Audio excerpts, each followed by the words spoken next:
இன்னைக்கு பார்த்தீங்கன்னா இந்த ஐஸ் கட்டி சேலஞ்சை தான் பண்ண போகிறோம். என்ன சேலஞ்சுன்னு பார்த்தீங்கன்னா இந்த ஐஸ் கட்டியை யார் ரொம்ப நேரம் கையில் பிடிச்சிருக்க போகிறோங்கிறது தான் சேலஞ்சு. முடியலன்னா இந்த இதுக்குள்ளே போடணும். கோ ஏய் அவுட்டா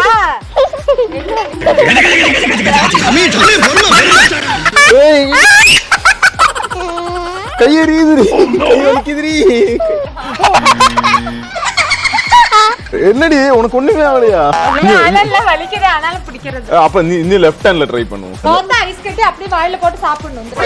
போடி. இந்த டைம் தோத்தா ஐஸ் கட்டியே சாப்பிடணும். Okay ready go. Okay. Close close.